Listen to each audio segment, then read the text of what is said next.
इंसानी इतिहास का एक ऐसा डार्क फेस जहां इंसान 12 साल की उम्र भी पार नहीं कर पाता था। एक ऐसा दौर जहां पर इंसान होना लिटरली एक श्राप था।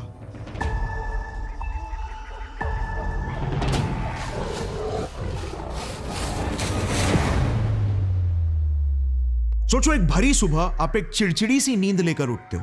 कई हफ्तों से आप ठीक से सोए नहीं हो। अब आपके पूरे दिन का बस सिर्फ एक ही काम है, जिंदा रहना। अगर आपने बस अपने 13वें बर्थडे तक जिंदा रहकर दिखा दिया ना, तो आपने एक लंबी जिंदगी जी ली। यह जिंदगी किसी और की नहीं बल्कि आपके और मेरे एक खास पूर्वज की थी, जिन्होंने उस दौर को झेला जो प्रकृति का सबसे क्रूर दौर था, और जीता, और नतीजा आज हम यहां पे हैं। नवंबर 4, 1960, टांजानिया। एक 20 साल के लड़के के हाथ खुदाई करते वक्त कुछ बड़ा लगता है। जोनाथन लीकी अफ्रीका की तपती दोपहर में ओल्डुवाई नाम की जगह में खुदाई कर रहा था अपने साइंटिस्ट मां बाप लुई और मैरी लीकी के साथ। कितने में उसे जमीन से बाहर झांकता एक जबड़े का टुकड़ा दिखता है। यह किसी जीव के जबड़े का निचला हिस्सा दिख रहा था, जिसमें 13 दांत लगे हुए थे। थोड़ा और खोदने पर उन्हें उसी मिट्टी में से खोपड़ी के 2 पीसेस और हाथ और उंगलियों के 21 पीसेस बरामद हुए। फिर इन्हीं हड्डियों को जमा करके रिक्रिएट करने पर यह कंकाल किसी इंसान जैसे जीव का लग रहा था, क्योंकि इसकी उंगलियों की बनावट इंसानों से काफी मेल तो खा रही थी, बट एग्जैक्टली हमारे जैसी नहीं थी।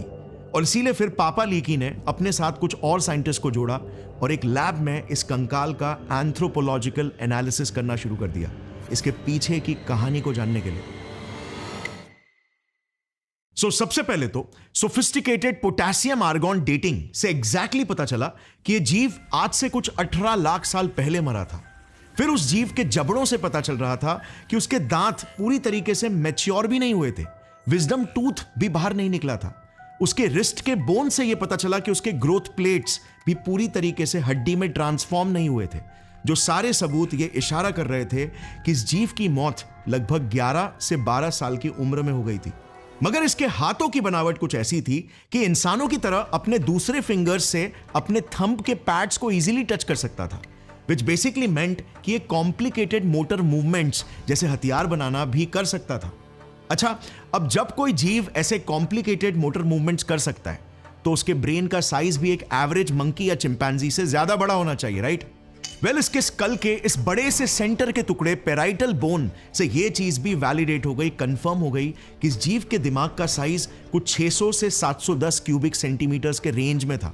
एक चिंपैंजी का ऑन एन एवरेज 400 सीसी होता है, और आपके और मेरे जैसे इंसान होमोसेपियन का 1350 सीसी ऑन एवरेज। अच्छा, अब एक और बड़ा सबूत हमें तब मिला जब रिसर्च के दौरान ही लीकी फैमिली के हाथ इसी जीव का एक और कंकाल लग गया, OH8, जिसका एक पूरा अक्खा पांव हमें मिला, सजेस्टिंग कि इसकी हाइट लगभग 3 से 4 फुट हुआ करती थी। इस पांव की सोफिस्टिकेटेड बनावट भी एक और गवाह बनी कि यह जीव जरूर इंसानों की ही तरह 2 पांव पे चल सकता था। यह जरूर इंसानों का ही कोई पूर्वज लग रहा था, और इसीलिए इसे नाम दिया गया होमो हेबिलिस। होमो यानी ह्यूमन एंसेस्टर, और हेबिलिस मतलब हैंडीमैन, जो हाथों का बखूबी यूज कर सकता था। मगर वंस अगेन इस नए मिले कंकाल की भी मौत की उम्र बस सिर्फ 12 से 15 साल की ही निकल कर आई। ये जीव आखिर था कौन, और इनकी 12 से 13 साल की नाजुक उम्र में ही मौत के पीछे की क्या कहानी थी? Guys, before we move ahead, एक बहुत बड़ी खुशखबरी। मैं नॉर्थ पोल को छूने जा रहा हूं, वो भी एक न्यूक्लियर आइस ब्रेकर शिप में। एक्सट्रीमली कम लोग आज तक इतिहास में नॉर्थ पोल को छू पाए। अगर आपको भी मेरी जर्नी को फर्स्ट हैंड एक्सपीरियंस करना है, तो इंस्टाग्राम में मैं डेली स्टोरीज अपलोड करने वाला हूं। नॉर्थ पोल को सिर्फ छूने का ही प्लान नहीं है, बल्कि ठंडे बर्फीले पानी में डाइव करने का भी प्लान है। So let's see how it goes. I am extremely excited for this unique adventure. इस आईडी पर आप जल्दी से फॉलो कर लो and stay connected for my biggest expedition so far to the North Pole. मैं पूरी कोशिश करूंगा कि आपको भी ऐसा फील हो कि आप भी मेरे साथ वहां पर हो, और साथ में हम बहुत कुछ नया सीखेंगे भी। So follow Gaurav Z Thakur on Instagram. See you over there. Now let's get back to our main topic. जो इंसान हथियार बना सकता था, वो इतनी कम उम्र में आखिर कैसे मर रहा था? सच्चाई तो कहानी से भी कहीं ज्यादा अटपटी तब लगने लगी जब कुछ और सालों में इसी जीव के कई और अवशेष जगह जगह पर डिस्कवर होने लगे। और अर्ली 2000s तक हमने इसी होमो हेबिलिस के 26 प्लस स्केलेटल रिमेन्स इकट्ठा कर लिए थे। अब वक्त था इन सभी कंकालों को एक जगह पर लाकर स्टडी करने का, जो शायद इसी जीव के बारे में कुछ और नए राज खोल सकता था। Paleoanthropologist Laura Monica Martinez exactly इसी पल का बेसब्री से इंतजार कर रही थी। इन्होंने अपनी जिंदगी भर की मेहनत कुछ खास किस्म के स्किल्स और नॉलेज हासिल करने में लगा दिया था। फिजिकल एंथ्रोपोलॉजी यानी इंसानी और हमारे बंदर पूर्वजों के शरीर के स्ट्रक्चर्स की डीप समझ को हासिल करना। डेंटल माइक्रोवेयर एनालिसिस यानी कि किसी मरे हुए जीव के सिर्फ दांतों से ही उसके खाने, उसके एनवायरनमेंट और उसकी एज का पता लगा लेना। और टेफोनमी यानी कि एक मिलियंस ऑफ ईयर्स पुरानी डेड बॉडी से जरूरी इंफॉर्मेशन कैसे निकालना है, वो नॉलेज और स्किल। बेसिकली एक प्राचीन जीव का पोस्टमार्टम करना। इन शॉर्ट, इनके पास वो सारे स्किल्स थे लाखों साल पुराने अवशेषों में से किसी टूटे हुए हार्ड ड्राइव की तरह उसमें से सारा डेटा रिकवर करने का, एक टूटे हुए कैसेट की अनसुनी और अधूरी कहानी को पूरा करने का। और अपने कुछ कॉलीग साइंटिस्ट के साथ मिलकर इन्होंने ईस्ट अफ्रीका से 20 होमो हेबिलिस जीव के 116 परमानेंट टीथ मंगवाए और यूनिवर्सिटी ऑफ बार्सिलोना में अपना रिसर्च शुरू कर दिया। अब एक 18 लाख साल पहले मरे जीव के सिर्फ एक दांत से उसकी एज का कैसे पता लगाया जा सकता है? Well, number 1, enamel erosion. Just for example, मेरे पास 2 कैट्स हैं। एक 9 मंथ्स का कैट स्नो जिसके दांत व्हाइट है और एक 5 इयर्स का कैट सिम्बा जिसके दांत येलो है। एज के साथ साथ दांतों का एनामल जो व्हाइट शाइन देता है इरोड होता है और अंदर का येलो डेंटिन दांतों में पीला अपीयरेंस देने लगता है। अब ह्यूमंस और होमिनिन्स में यानी हमारे एंसेस्ट्रल बंदरों में रफली ये wear rate 2.21 millimetres per year for canines होता है और 0.61 millimetre for year for other teeth, जो इस जीव के हिसाब से एडजस्ट किया गया टू कैलकुलेट एज। नंबर 2, जब हम खाना चबाते हैं तब हमारे बकल एरिया के यानी कि यहां के दांतों में माइक्रो स्क्रैचेस आते हैं। इन स्क्रैचेस को अगर एक पावरफुल माइक्रोस्कोप से देखा जाए तो जितने ज्यादा स्क्रैचेस होंगे उतनी ज्यादा एज निकल कर आती है। फिर नंबर 3, इस पूरे डेटा को कैलिब्रेट किया गया बाकी इंसानों और होमिनिन्स के जेनेटिक, फूड हैबिट्स और दांतों के डेटा से। सेकेंडली, पॉपुलेशन रिकॉर्ड से और उसी दौर और एनवायरनमेंट के हिस्टोरिकल रिकॉर्ड्स के साथ। और अंत में इस पूरे कैलकुलेशन को कंप्यूटर्स के साथ क्रॉस वेरीफाई किया गया। और इसी रिगरस मेथोडोलॉजी से रिसर्च करने के बाद जो सच्चाई बाहर निकल कर आई, पूरे इंसानी इतिहास में हमने ऐसा कभी नहीं देखा। 20 के 20 कंकालों के सैंपल्स की एवरेज एज बस महज 12.8 ईयर्स निकल कर आई। यानी इस प्रजाति के मोस्ट ऑफ द जीव बस सिर्फ 10 से 14 साल की बाल उम्र में ही मर जाया करते थे। 25 साल की उम्र का तो इन्हें बस सिर्फ एक ही फॉसिल मिला और 30 साल की उम्र तक तो कोई पहुंचा ही नहीं था। अब फटता है एक और एक बॉम्ब। 3 बच्चों के 5 टीथ सैंपल्स तो इन्होंने रिसर्च में लिए ही नहीं थे क्योंकि वो मिल्क टीथ थे, वरना एक्चुअल सैंपल साइज 23 का था। और इसी रिसर्च पेपर में इन्होंने ये भी कन्फेस किया कि इस रिसर्च में ना चाहते हुए भी एक सिलेक्शन बायस हो गया, क्योंकि जो सैंपल्स हम तक पहुंच पाए वो तो सिर्फ उन्हीं मैच्योर इंडिविजुअल्स के थे जो 1.8 मिलियन सालों तक टिके रहे। इन्फेंट मोर्टालिटी का क्या, 2 से 3 साल के छोटे बच्चों का क्या, उनके कंकाल तो हम तक पहुंच भी नहीं पाए, जो एवरेज एज को और भी ज्यादा गिरा देते, मे बी 8 या 9 पर ला देते। Now this was huge and unsettling. हमारा ये पूर्वज ऐसे कौन से दौर और परिस्थिति में जी रहा था जहां उन्हें जान का इतना बड़ा खतरा था? ऐसे कौन से खूंखार जानवर थे जिनके आगे ये जीव अपने हथियार बनाने वाले हाथों और बड़े दिमाग के साथ भी नहीं जीत पाता था? क्यों उस दौर में प्रकृति ही शायद इसकी सबसे बड़ी दुश्मन बन गई थी? वेल, आने वाले सालों में कई साइंटिस्ट ने इस पर काम किया और तब कहीं जाकर यह पहेली सुलझी। चलो समझते हैं इनकी सच्चाई शुरुआत से। इस ह्यूमन एवोल्यूशन के चार्ट को जरा देखना। सहेलांथ्रोपस चैडेंसिस, यह वो पहला जीव था जिसने लगभग 70 लाख साल पहले हमें चिंपैंजीज की नस्ल से अलग किया। यह हमारा वो सबसे प्राचीन रिश्तेदार था जो चिंपैंजीज का सबसे करीबी भाई था, क्योंकि ये और चिंपैंजीज एक ही कॉमन एंसेस्टर से निकले थे। मगर इनके दौर में, यानी कि आज से 70 लाख साल पहले लेट मायोसीन पीरियड में, हमारी पृथ्वी कुछ ऐसी दिखती थी। डायनासोर्स के समय से ये काफी बदल चुकी थी। मेजर कॉन्टिनेंट्स बन चुके थे और मौसमों का सिलसिला चालू हो चुका था। उसी दौर में वेस्टर्न अफ्रीका के चैड देश की जमीन आज की तरह बंजर रेगिस्तान नहीं, बल्कि हरियाली से भरी एक खिलखिलाती दुनिया हुआ करती थी। एक ऐसी दुनिया जो सारे एप्स के लिए किसी स्वर्ग से कम नहीं था। इसी युग से शुरू होती है हमारी ये कहानी, क्योंकि ये खुशी ज्यादा दिनों तक टिकने नहीं वाली थी। मौत के बादल मंडरा रहे थे। ये सहेलांथ्रोपस चैडेंसिस 3 से 4 फुट का जीव लगभग 90% बंदर और सिर्फ 10% इंसान जैसा दिखता था। चिंपैंजीज की तरह पेड़ों में रहा करता था और मोस्टली वेजिटेरियन खाना खाता, जैसे पत्ते, फल, नट्स, ट्यूबर्स और वेजिटेबल्स। ये अपने घने जंगलों वाले एनवायरनमेंट के लिए परफेक्टली अडेप्टेड था। इवन दो इसका दिमाग चिंपैंजीज से छोटा था, 320 से 380 क्यूबिक सेंटीमीटर्स, और केनाइंस भी वेजिटेरियन होने की वजह से छोटे थे, बट फिर भी लंबे पेड़ और घने जंगलों के होते हुए कौन ही परभक्षी इसे छू भी सकता था। अब जरा इस इमेज को देखना। सहेलांथ्रोपस की spinal cord opening foramen magnum इंसानों की तरह इसके खोपड़ी के सेंटर की तरफ है। इसका मतलब ये 2 पांव पर चल पाने के काबिल हो रहा था, बट एकदम बेसिक लेवल पर, लेट्स से सिर्फ 10 से 20% टाइम्स। मगर ये one of the major structural proof है कि ये जीव इंसान बनने की दिशा में निकल पड़ा था। कई लाख साल इसने इस हरे भरे स्वर्ग में खुशी से बिताए, और फिर समय का पहिया घूमता है और आज से 70 से 40 लाख साल पहले प्रकृति एक खूनी बदलाव लेकर आती है। टेक्टोनिक प्लेट्स हिलने लगते हैं, मौसम अजीब रंग दिखाने लगा। गर्म और ट्रॉपिकल पृथ्वी अब अचानक से 4 से 5 डिग्री ठंडी होने लग गई। बारिश की कमी और मौसम ड्राई होने लगा। हवा में ऑक्सीजन और कार्बन डाइऑक्साइड की मात्रा गिरने लगी, और इन सब का कंबाइंड असर कुछ ऐसा पड़ा कि हरे भरे जंगल अब ऐसे ड्राई ग्रासलैंड्स में तब्दील होने लग गए। एक झटके में प्रकृति ने सहेलांथ्रोपस को स्ट्रिप नेकेड कर दिया और मानो कहा कि अब पेड़ों पर छुपकर और कमजोर बनकर आप नहीं जी सकते, असल मैदान में उतरना ही पड़ेगा, जो खूंखार और भूखे जानवरों से भरा पड़ा था। आइदर सर्वाइव और डाई।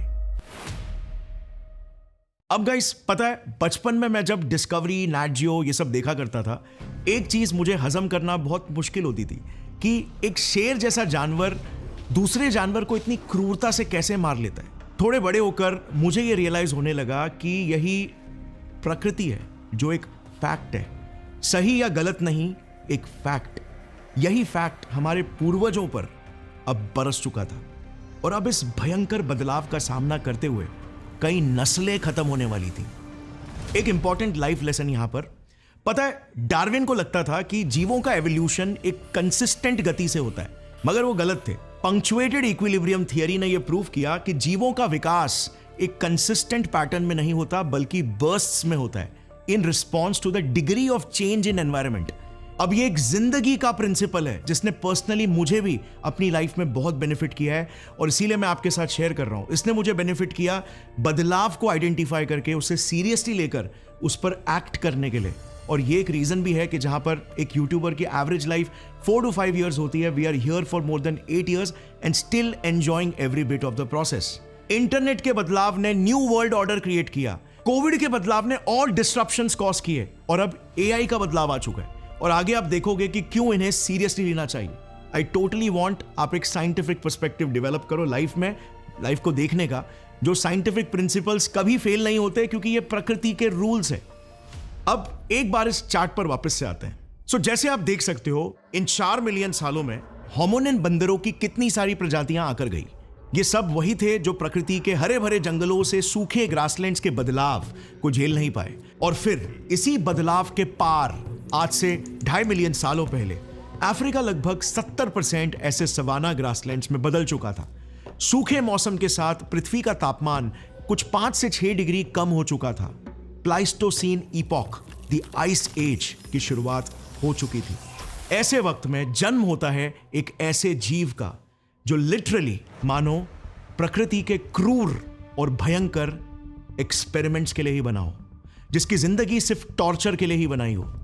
इतिहास के सबसे पहले रिकॉर्डेड इंसान का, और हमारे ग्रेट ग्रेट ग्रैंडफादर, जहां से ही होमो नस्ल की शुरुआत हुई थी, होमो हेबिलिस का। होमो हेबिलिस, जैसे आप चार्ट में देख सकते हो, ऑस्ट्रेलोपिथेकस नस्ल से विकसित हुआ था।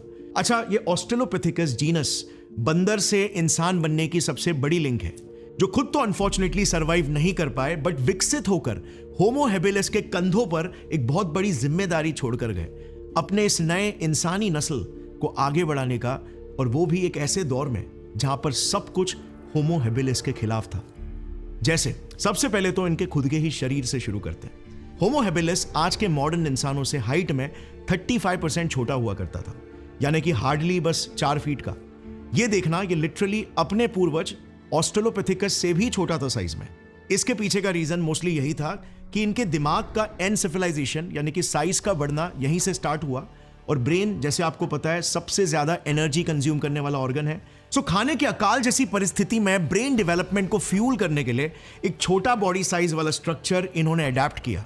बट ये कॉम्प्रोमाइज एक बहुत बड़ा रिस्क था। हाँ, इनके दिमाग की कैपेसिटी 600 सीसी तक तो बढ़ी, जो इनके पूर्वज से 100 सीसी ज्यादा थी, बट फिर भी ये काफी नहीं थी। ये फिर भी abilities like advance planning, group hunting, hunting tools बनाने जैसे सर्वाइवल स्किल्स में काफी डम था as compare to let's say homo erectus. और इसीलिए इनका दिमाग ही इनके लिए एक बोझ बन गया था, लाइबिलिटी बन गया, क्योंकि ये सर्वाइवल में तो एज सच हेल्प नहीं कर पा रहा था, बट न्यूट्रिशन का डिमांड हाई था। सो छोटी हाइट, कमजोर शरीर, कम बुद्धि और ना कोई नुकीले पंजे और कैनाइंस जैसे हथियार, और इनका घर एक 70% खुली रणभूमि जहां दूर दूर से कोई भी शिकारी इन्हें आसानी से देख सकता था, बट ये अपनी जान के लिए ठीक से भाग भी नहीं सकते थे। यस, कुछ ऐसा दिखता था इनका पैर। नोटिस इनमें हमारे पैरों की तरह स्प्रिंग फुट आर्क ना के बराबर है, जिस वजह से ये ज्यादा दूरी तक भाग भी नहीं पाते, क्योंकि स्प्रिंग आर्क्स जॉइंट्स पर से प्रेशर को हटाते हैं, जिससे लॉन्ग डिस्टेंस भागना ज्यादा आसान और एनर्जी एफिशिएंट हो जाता है। जिस ट्रेट ने इनके ही भाई और हमारे दादाजी होमो इरेक्टस को एक्सट्रीम एडवांटेज दिया। और आज का मॉडर्न इंसान शायद बिलीव नहीं करेगा, बट वो 45 किलोमीटर तक भाग सकते थे एट स्ट्रेच। मगर हेबिलिस सिर्फ 1 से 2 किलोमीटर मुश्किल से भाग पाता था, और छोटी पिग्मी जैसी टांगों की वजह से तो ये तेज भी नहीं भाग पाता था। इसकी मैक्स स्पीड बस सिर्फ 20 से 25 किलोमीटर पर आवर थी, विच इज नथिंग। वो भी एक ऐसे एरिया में जहां पर इजीली 10 किलोमीटर के दायरे में 6 से 7 खूंखार परभक्षी घूमते हो, जिनकी स्पीड इजीली इनसे डबल थी। So no speed and no stamina, a big terrestrial disadvantage. और उस समय के जो शिकारी थे, वो शिकारी नहीं, लिटरली मॉन्स्टर्स थे। Just to give you a hint, आज अफ्रीका में लायंस, लेपर्ड्स, क्रोकोडाइल्स जैसे 5 से 6 एपेक्स प्रेडिटर्स हैं। उस वक्त 14 से 15 थे, यानी 2.5 से 3 गुना ज्यादा, और सब के सब मॉन्स्टर्स जैसे दिखते थे। इनकी तारीफ मैं कुछ ही देर में डिटेल में करने वाला हूं, मगर उससे पहले मे भी आप सोचो कि उस दौर में तो यार 30% एरिया रफली बचे कुचे पेड़ थे, राइट? सो वहां पे तो ये सेफली रह सकते थे। वेल, इसे देखना, ये एक रियल होमो हेबिलिस की खोपड़ी है, जिसका देखना राइट साइड वाला हिस्सा कैसे डिसफिगर्ड हो गया है। अच्छा चांस है ये एक पेड़ से गिरने वाली इंजरी है। फॉसिल रिकॉर्ड्स हमें यह बताते हैं कि प्रकृति ने होमो हेबिलिस के साथ एक बहुत ही भद्दा मजाक खेला, क्योंकि इन्हें ना तो पूरी तरीके से जमीन पर जीने लायक बनाया, जिसे टेरेस्ट्रियल एडेप्टेशन कहते हैं, और ना ही इन्हें पेड़ों पर जीने लायक बनाया, जिसे आर्बोरियल एडेप्टेशन कहते हैं। इन्हें लिटरली बीच का बंदर बना के छोड़ा। नो पन इंटेंडेड। आई मीन, कहां से शुरू करूं? ये देखना, ये लेफ्ट साइड वाले इमेजेस में सारे होमोनिन्स के हाथ है, और राइट साइड वाले इमेज में उनकी उंगलियों की हड्डी का कर्व है।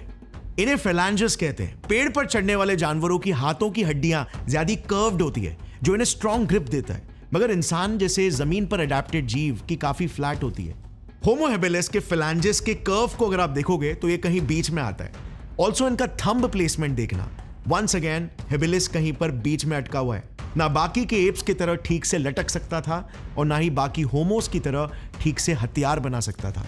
प्लस पेड़ पर रहने वाले बंदरों के शोल्डर ब्लेड्स को अगर आप देखोगे ना, तो वो ऊपर की तरफ एंगल्ड होते हैं, जो इन्हें चढ़ने, लटकने और स्विंगिंग में एडवांटेज देता है। और हमारे शोल्डर ब्लेड्स साइड की ओर होते हैं, जिस वजह से नेचुरली हमारे बाजू नीचे की तरफ लटकते हैं, जो हमें दौड़ने में एडवांटेज देता है। होमो हेबिलिस का वंस अगेन बीच में कहीं पर अटका था। प्लस जहां पर बाकी के बंदरों की अपर बॉडी लंबी और लोअर बॉडी छोटी होती है, होमो हेबिलिस का उल्टा था। सो एक वियर्ड कॉम्बिनेशन जो इन्हें स्लो और अनस्टेबल क्लाइंबर्स बनाता था। ऐसे हाफ बेक्ड स्ट्रक्चर से ये उन हजारों एप्स और जानवरों से कैसे कंपीट कर पाते, जो अपनी सोफिस्टिकेटेड बॉडीज से लिमिटेड ट्रीज में लिमिटेड फ्रूट्स के लिए कंपीट कर रहे थे।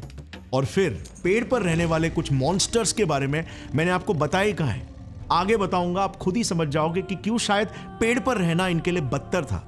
इन्हें दोनों तरफ के ट्रेट्स का वर्स्ट कॉम्बिनेशन मिला था, जो एक जेनेटिक श्राप की तरह है। सो जंगलों के कम होते वेजिटेरियन खाने की कमी में आखिर ये कमजोर प्राणी अपने हाई कैलोरी के नीड्स को कैसे पूरा कर पाता? वेल, इन्होंने अपने पूर्वज ऑस्ट्रेलोपिथेकस के ही समय से नॉन वेजिटेरियन फूड जैसे मीट, इंसेक्ट्स और बोन मैरो खाने की एबिलिटी डेवलप कर ली थी और इनका डाइट लगभग 25 से 30% नॉन वेज हो चुका था। अब जाहिर है ऐसे हाइट, बॉडी और बुद्धि के साथ ये कोई शिकारी तो नहीं थे, इसीलिए मोस्टली ये स्कैवेंजिंग करते थे। ये दूसरे जानवरों द्वारा शिकार किए हुए बचे कुचे मांस पर पनपते थे और एग्जैक्टली यहीं से इनकी जिंदगी बदलनी शुरू हुई, जो आगे जाकर इन्हें भिखारी से राजा बनाएगी। प्रकृति ने उछाला एक ऐसा सिक्का जिसके दो जिंदगी बदलने वाले पहलू निकलकर सामने आए। एक जो इन्हें संपन्नता के रास्ते पर लेकर जाने वाला था और दूसरा जो इन्हें मौत की खाई में गिराने वाला था। मैं बात कर रहा हूं कोऑपरेशन और कंपटीशन की। देखो, आज हम इंसान जो यहां तक पहुंचे हैं, राजा बन गए, इसके पीछे का the biggest without any doubt reason रहा है हमारा कोऑपरेशन, यानी साथ मिलकर काम करना। और हमारे स्कैवेंजिंग की ही फितरत ने हमारे पूर्वजों को सबसे ज्यादा करीब लाया। स्कैवेंजिंग एक हाईली रिवॉर्डिंग एक्टिविटी है जो एक कमजोर जीव अकेले कर ही नहीं सकता। इसमें कई चैलेंजिंग स्टेप्स है, जैसे कार्कस को लोकेट करना, नंबर 2 दूसरे परभक्षी का ध्यान भटकाना, नंबर 3 उनकी आंखों के नीचे से मांस चुराना, और नंबर 4 फटाफट अपना हिस्सा निकालकर वहां से सुरक्षित सिंगल पीस में रवाना हो जाना। यह काम कोई सिंगल इंसान का नहीं बल्कि छोटे कोऑर्डिनेटेड ग्रुप्स का था, क्योंकि ज्यादा आंखें, ज्यादा हाथ, ज्यादा प्रोटेक्शन और फास्ट एक्शन। इसी वजह से साइंटिस्ट ये बिलीव करते हैं कि बेसिक कम्युनिकेशन मेथड्स जैसे primitive sound, sign languages, gestures का भी अच्छा खासा डेवलपमेंट इसी दौर में हुआ, क्योंकि इनके स्कल फॉसिल्स के एंडोक्रीनियल कास्ट से पता चला कि इनके ब्रेन का ये पर्टिकुलर हिस्सा, ब्रोकाज एरिया, जो स्पीच और कम्युनिकेशन के लिए रिस्पॉन्सिबल है, फेयरली डेवलप्ड था। सो स्कैवेंजिंग की मजबूरी ने हमें वरदान दिया कोऑपरेशन का, बट साथ ही में हमें मिला श्राप कंपटीशन का, बहुत बड़ा श्राप। क्योंकि पता है इस नए खाने के लिए हमें किन के साथ कंपीट करना पड़ रहा था? मॉन्स्टर्स के साथ, जैसे ये जायंट हाइनास। ये देखना इनका साइज एक एवरेज इंसान के सामने। आज के हाइनास इनके सामने पालतू कुत्ते लगते हैं। ये सिर्फ स्कैवेंजर्स ही नहीं थे बल्कि शातिर शिकारी भी थे, जो झुंड में मिलकर अपने शिकार का स्लोली पीछा करते, फिर उसे थका थका कर मारते थे। इनके जबड़े इतने मजबूत हुआ करते कि ये राइनोस तक की हड्डी को क्रश करके मैरो को निकाल लेते। हेबिलिस तो इनके लिए वेफर्स की तरह थे। अब इस जीव को जरा देखना। ये एक तेंदुए से 1.5 गुना बड़ा जीव, एक स्पेशलाइज्ड प्राइमेट किलर था, sabre tooth cat Dinofelis. Homo habilis जैसे प्राइमेट्स तो इनका फेवरेट फूड हुआ करते थे, मगर इसके लंबे नुकीले दांत गले दबोच के कैरोटिड आर्टरी को पंक्चर करने के लिए नहीं बने थे, बल्कि सीधा खोपड़ी चूर करने के लिए बने थे। ये देखना, ये एक हमारे ही कजिन पैरांथ्रोपस की खोपड़ी का पार्ट है। इसमें ये 2 नुकीले पंक्चर जैसे मार्क्स आपको दिख रहे हैं ना, ये देखो इसी जीव के हैं जो खोपड़ी को क्रैक करके सीधा दिमाग पंक्चर कर देता था। और सबसे डरावनी बात, ये पेड़ पर भी चढ़ सकता था और एकदम से सरप्राइज अटैक लॉन्च कर देता था। अब अगर इससे भी लेट्स से आपने अपना सर बचा लिया, तो मेगानटीरियन वाइटी आ धमकेगा अपने 4 से 5 इंच के खंजर जैसे दांतों को आपके गर्दन में खोपने के लिए। मेगानटीरियन वाइटी एक जैगुआर और सेबर टूथ टाइगर के मिक्स ब्रीड जैसा दिखने वाला जीव, extremely powerful and muscular. Once again size में एक तेंदुए से 1.5 गुना ज्यादा बड़ा, यह जीव रेगुलरली प्राइमेट्स को अपने मेन्यू में रखता था। आज जिसे हम सर्जिकल स्ट्राइक कहते हैं ना, यह जीव उसका जीता जागता एग्जाम्पल था, क्योंकि यह झाड़ियों में या पेड़ों में छुप कर रहता था, अपने शिकार पर घात लगाकर। एक छोटी सी लापरवाही और एक झटके में आपकी गर्दन की कैरोटिड आर्टरी के साथ विंड पाइप सीवर्ड। इसे आज के शिकारियों की तरह गला दबोच के सफोकेट करने की जरूरत ही नहीं पड़ती थी। ये क्लीनेस्ट सर्जिकल स्ट्राइक करते थे, बस एक बार और खेल खत्म। अब उस वक्त तेंदुए भी आ चुके थे, जो आज के तेंदुए से ज्यादा बड़े तो थे ही, मगर अब सोचो वो 30% जंगली एरिया कितना सेफ होता होगा। पेड़ चढ़ने में अगर हेबिलिस स्कूल जा रहे थे तो तेंदुए उस स्कूल के प्रिंसिपल थे। यह देखना, एक होमो हेबिलिस के ही पैर की हड्डी टिबिया, इसमें ये पंक्चर का मार्क, ये एक तेंदुए के दांतों से मैच करता है। सो अच्छा चांस है कि ये हेबिलिस भागते हुए पेड़ चढ़ रहा हो और तेंदुए ने तेजी से ऊपर चढ़ के इसकी टांग को दबोच लिया हो। या ये किसी हाइना का भी बाइट मार्क हो सकता है, जो हड़बड़ी में भाग रहा हो अपनी जान बचाकर जंगल के राजा से। सो अब तक बताए गए जीव अगर आपको मॉन्स्टर्स लगे, तो इन सबके डैडी तो आना बाकी है, जो रोब से अफ्रीका की जमीन के चक्कर काटते थे अपने पूरे कबीले के साथ। पैंथेरा लियो फोसिलिस, द मॉसबैक लायन, एक 500 किलो का जायंट लायन जो आज के जंगल के राजा से साइज में डबल और एक्सट्रीमली मस्कुलर था। अब पता है एक अकेले भूखे मेगानटीरियन के सरप्राइज अटैक से कई ज्यादा डरावनी चीज क्या है? द मॉसबैक लायन के पूरे झुंड का आपके पीछे पड़ जाना। मॉसबैक लायंस एक्सट्रीमली कोऑर्डिनेटेड ग्रुप्स में शिकार करते थे, जो इवन आज के लायन से बड़े और ज्यादा कोऑर्डिनेटेड होते थे। हेबिलिस बेचारा कहां अपने 20-25 किलोमीटर के टॉप स्पीड से इनके 3 गुना ज्यादा स्पीड को मैच कर सकता था। अब जमीन पर ऐसे कई और परभक्षी थे। हेबिलिस की गलती सिर्फ यही थी कि इसने आइस एज में जन्म लिया, जब चारों ओर सारे जानवर जायंट्स थे, शिकारी भी और यहां तक कि शिकार भी। जैसे ये African buffaloes, Pelorovis antiquus, giant moose, Sivatherium, giant hippopotamus, hippopotamus Gorgops, giant antelope, Hippotragus gigas. So अगर ऐसे जायंट और फेरोशियस एनिमल से लैंड भी सेफ नहीं और पेड़ भी सेफ नहीं, तो ऐसे में हेबिलिस का शांत दिखते हुए पानी की ओर जाना बहुत ही नेचुरल था। बट इन्हीं साफ पानियों में छुपा होता एक ऐसा जीव जिसे आई बेट आपने डायनासोर्स के बाद कभी नहीं देखा होगा। एक 8 मीटर लंबा 1 से 1.2 टन के वजन वाला एक राक्षस मगरमच्छ, Crocodylus थॉर्पजार्नारसोनी, the man eating crocodile. शांत पानी में कोई भी जीव अपनी प्यास बुझाने आया और इसने बस एक बार दबोच लिया अपने 16,000 न्यूटन के बाइट फोर्स से। आप कहीं नहीं जा रहे जब तक ये डेथ रोल करके आपके उस अंग को शरीर से अलग ना कर दे, और फिर आप जा रहे हो सीधा पानी के अंदर, जहां से सीधे इसके पेट में। इन फॉसिल्स को जरा देखना, ये एक होमो हेबिलिस के ही पैरों की हड्डियों पर मगरमच्छ के दांतों के गहरे पंक्चर मार्क्स हैं। हमें कई सबूत मिले हैं जो ये बताते हैं कि प्राचीन होमोनिन्स रेगुलरली इनका शिकार बना करते थे। अब पानी तो चैन से पी ही नहीं सकते थे, मगर ऊपर आसमान में देखकर चैन की सांस भी नहीं ले सकते थे, क्योंकि अक्सर आसमान में घात लगाकर मंडराते रहते ये मॉन्स्ट्रस प्रेडेटरी बर्ड्स, जैसे अफ्रीकन क्राउन्ड ईगल। इनके साइज को जरा देखना, 6.5 फुट लंबे इंसान जितना इनका विंग स्पैन था। ये आसानी से छोटे बंदरों और यंग हेबिलिस का शिकार किया करते। जैसे 3 साल के ऑस्ट्रेलोपिथेकस अफ्रीकानस बच्चे की खोपड़ी हमें मिली, जिसमें इस बड़ी चील के पंजों के निशान मिले। फिर ये 3 से 4 मीटर बड़े जायंट वल्चर्स। इन सभी मॉन्स्टर्स का सामना एक स्कूल बॉय जैसे शरीर वाला जीव आखिर कैसे कर पाता? सो आखिर अंत में हुआ क्या हेबिलिस के साथ? कैसे इसकी मौत की कहानी आज हमारे रगों में, हमारे डीएनए में दौड़ रही है? वेल, लीडिंग थियरी के हिसाब से होमो हेबिलिस का एक ब्रांच एवोल्यूशनरी प्रेशर्स की वजह से विकसित हुआ होमो इरेक्टस में।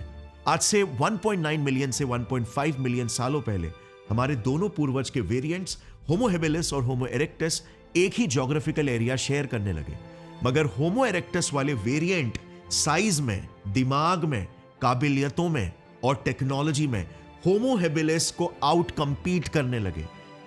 एक दूसरी थोड़ी लेस पॉपुलर थियरी भी है जो ये बोलती है कि हेबिलिस और इरेक्टस दोनों एक्चुअली में कजिन्स थे और एक ही कॉमन ऑस्ट्रेलोपिथेकस एंसेस्टर से निकले थे।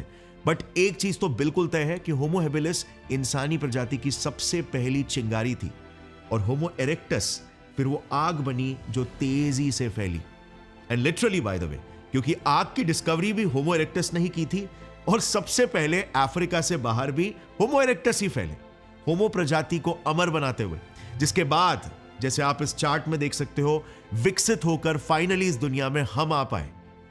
Now just think about it, हमारे पर दादाओं के दुश्मन एग्जाम्स नहीं हुआ करते थे, या खड़ूस बॉस नहीं हुआ करता था, या ट्रैफिक जैम्स नहीं, वो शेर से दुगने बड़े भाले जैसे दांतों वाले मॉन्स्टर्स हुआ करते थे।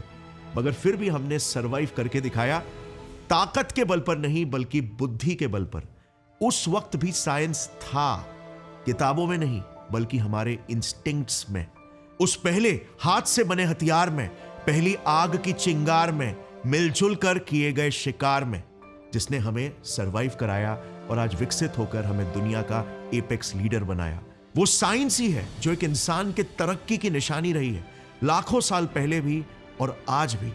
बट पता है एक चीज जो मैं सबसे ज्यादा हेट करता हूं, कि आज भी साइंस को बस सिर्फ एक सब्जेक्ट की तरह देखा जाता है।